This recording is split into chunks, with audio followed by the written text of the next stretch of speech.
दोस्तों, आज की कहानी है ननद रानी आपका घर होटल है क्या।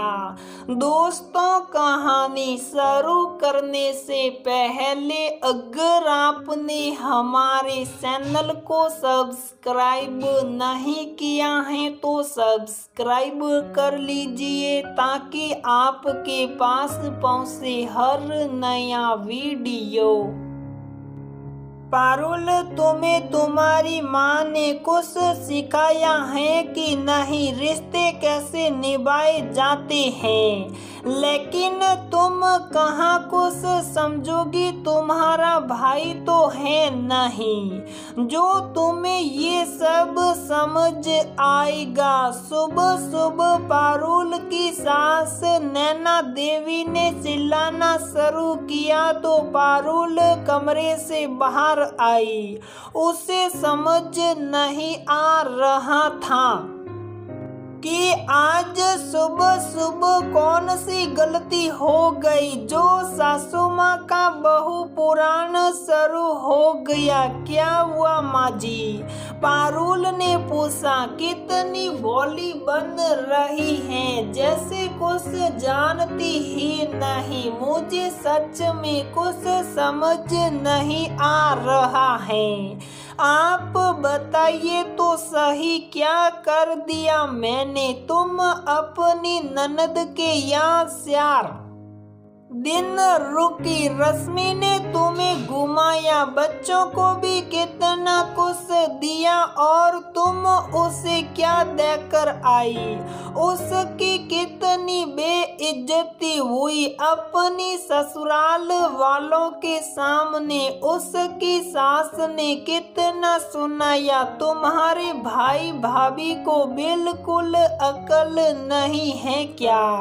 अगर किसी होटल में रुकती तो कितना खर्च होता, कम से कम यही सोच कर देना लेना कर लेती। सास की बात सुनकर पारुल को बहुत दुख हुआ। वह सोचने लगी, बहुत दिनों से बच्चे घूमने की जिद कर रहे थे, घर की और विशाल के ऑफिस की जिम्मेदारियों की वजह से वे निकल ही नहीं पाते थे।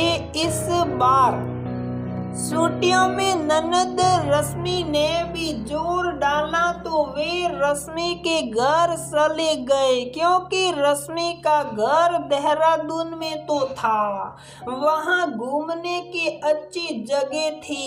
इस तरह घूमना भी हो गया और ननद व बच्चों के साथ टाइम भी अच्छा कटा। जाते समय पारुल ने ननद नंदोई और बच्चों के लिए अच्छे अच्छे उपहार लेकर गई। नैना देवी को भी सब सामान सही लगा था और लौटते समय भी पारुल ने 5,000 रुपये नकद रश्मि को दिए थे।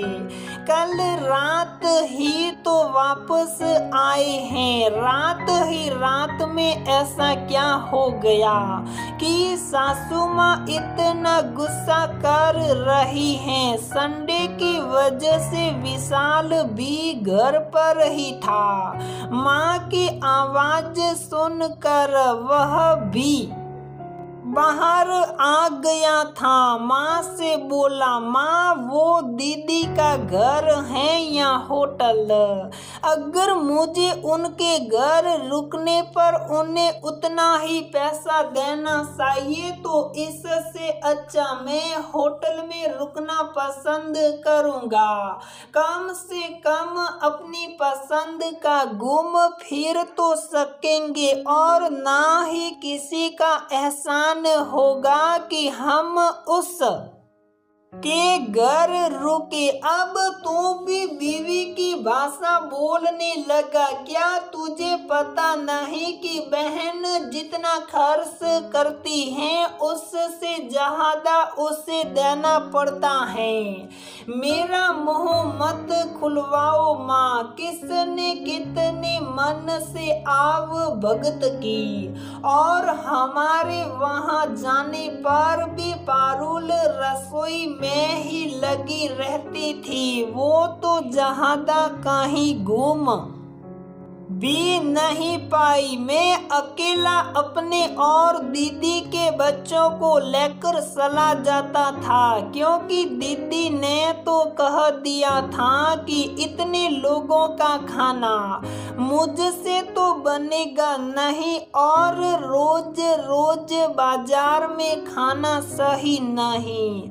पारुल तो वहाँ भी रसोई संभालने ही गई थी। वो तो 2 दिन पहले जीजाजी वापस आ गए तो उन्होंने कहा कि क्यों रसोई में घुसी हो। तब पारुल को रसोई से छुट्टी मिली। दीदी ने तो पारुल से अपने घर के लिए लड्डू वगैरह भी बनवा लिए। इस बार मैं देहरादून तो जाऊंगा, लेकिन दीदी के घर नहीं, होटल में ही रुकूंगा, कहकर विशाल वहां से चला गया।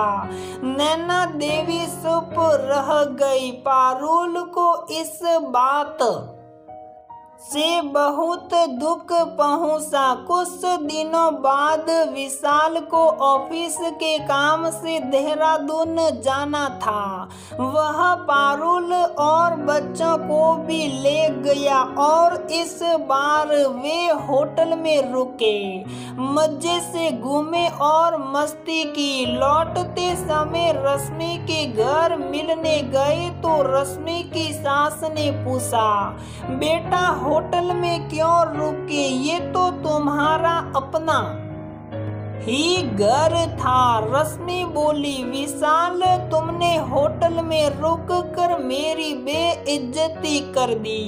इस बार पारुल चुप न रह सकी, अपनी ननद की तरफ देख कर बोली, दीदी हम इतने महंगे होटल में नहीं रुक सकते, आपका घर तो होटल है ना। पारुल की बात सुनकर रश्मि शर्मिंदा हो गई। जब उसकी सास और पति को पूरी बात पता लगी तो उन्होंने भी रश्मि के ऊपर बहुत गुस्सा किया। रश्मि की सास उससे बोली, बहू तूने मेरी इज्जत मिट्टी में मिला दी। कोई भी यही सोचेगा कि मेरी नियत खराब है। मैंने कब तुम्हें कुछ सुनाया, जबकि तुम्हारा भाई तो इतना कुछ देता है और तुम उसका रत्ती भर भी अपनी ननद को नहीं देना चाहती। मैं तो तुम्हें तब भी कुछ नहीं कहती।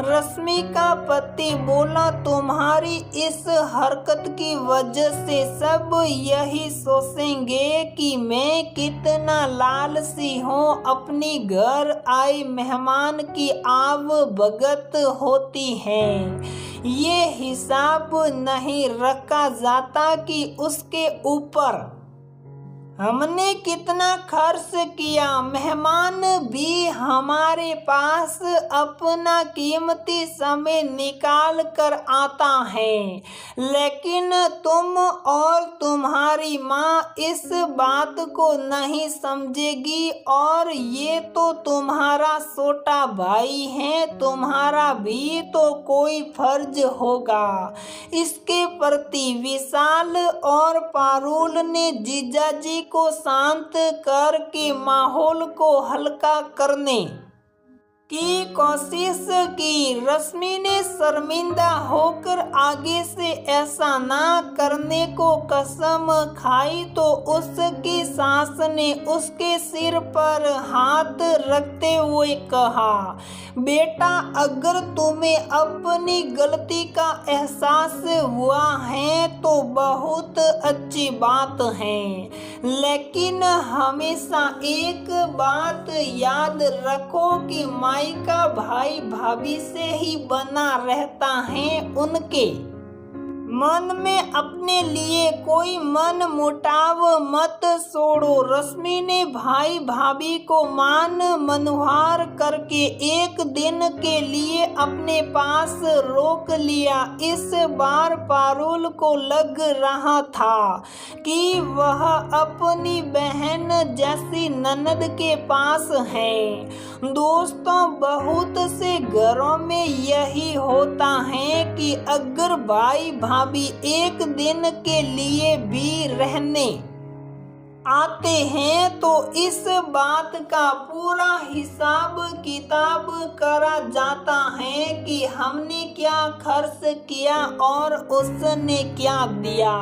वो उनके प्यार और मान सम्मान को नहीं समझ पाते। क्या लेना देना सारे रिश्तों से ऊपर होता है।